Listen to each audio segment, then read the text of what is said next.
মহাপ্রসাদ কার জানো?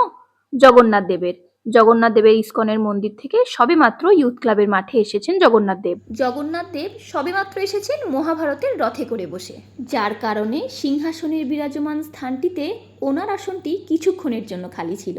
তবে সেটি ছিল ক্ষণিকের, কিছু আচার বিধি নিয়ম পালন করে ওনাকে বিরাজমান করানো হয় সুভদ্রার পাশে।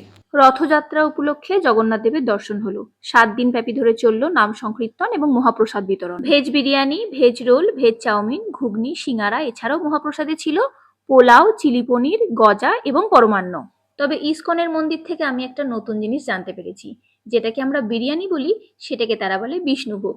তবে অবশ্যই সেটাতে কোনো রকমের পেঁয়াজ, রসুন এবং মাংস থাকে না, শুধুমাত্র আলু, বিরিয়ানির মশলা এবং তাদের নিজস্ব কিছু মশলা দিয়ে বানানো হয় বিষ্ণুভোগ। তবে জীবনে প্রথম আমি এই ধরনের বিষ্ণুভোগ অর্থাৎ বিরিয়ানি খেলাম, যার স্বাদ এবং মাহিত্য আমার অন্তরের আত্মার সাথে যোগাযোগ করছে। এই বিষ্ণুভোগের গুণ এতটাই তৃপ্তিদায়ক ছিল যে প্রথম দিনে 2 প্যাকেট এবং তারপরের দিনে 3 প্যাকেট নিয়ে এসেছিলাম, যার আলোচনা প্রত্যেক ভক্তের মুখের বুলি হয়ে উঠেছিল। ইস্কনের মন্দির থেকে আসা জগন্নাথ দেবকে দর্শন করতে প্রায় দৌড়ে গিয়েছিলাম তার স্থানে। সে কি উন্মাদ নাচ! ভক্তের যে নাচ এই ধরনের হয় তা প্রথম আমি সচক্ষে সামনে দেখলাম। গেরুয়া এবং শ্বেত বস্ত্রে পরিধিত ভক্তবৃন্দদের নিষ্ঠা, ভক্তি এবং প্রেমের যে সংলাপ তা নৃত্যের মাধ্যমে প্রদর্শন হয়েছিল, যা দেখতে অপূর্ব এবং অসাধারণ ছিল। তবে কিছুদিনের জন্য আগমন ইস্কন থেকে জগন্নাথ দেব তার নিজের বাড়িতে উল্টোরথের দিনে ফিরে গিয়েছিলেন। ঘড়ির কাঁটা তখন রাত 10টা নাগাদ। মানুষের ঢল, শিল্পীবৃন্দ, ভক্তবৃন্দদের আগমনে একেবারে সেই জায়গা যেন থই থই করে উঠেছিল। মায়াপুর থেকে 150 জন ভক্তবৃন্দ এসে উপস্থিত হয়েছিলেন সেই জগন্নাথ দেবের স্থানে। তবে একটা জিনিস আমার খুবই ভালো লেগেছিল, বিপত্তারণী পুজো মন প্রাণ ভরে করি, যেটি জগন্নাথ দেবের আগমনে সোজা রথ এবং উল্টো রথের মধ্যকালীন অবস্থায় পড়েছিল। প্রথমটি হয়েছিল শনিবার এবং দ্বিতীয়টি পড়েছিল মঙ্গলবার।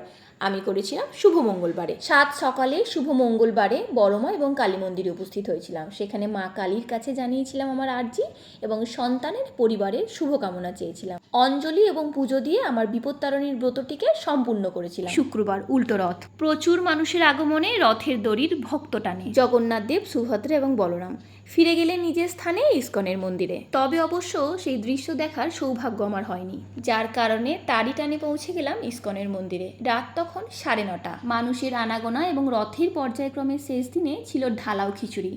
আমরাও সেখানে সামিল হলাম এবং সেই খিচুড়ির স্বাদ আমরাও গ্রহণ করলাম। শুধু তাই নয়, ওইখানকার গুরুজিরা আর্জি জানাচ্ছিলেন বাড়ির জন্য কেউ যদি প্রসাদ নিয়ে যেতে চান খিচুড়ি ভোগ, তাহলে অবশ্যই নিয়ে যেতে পারেন। সেই মতন আমি আমার বাড়ির জন্য খিচুড়ি ভোগের প্রসাদ আনার সৌভাগ্য লাভ করেছিলাম। এবং এটাই ছিল জগন্নাথ দেবের রথযাত্রার সূচনা থেকে সমাপ্তি পর্বের কিছু কিছু অংশ, যা আমি আপনাদের সামনে তুলে ধরলাম।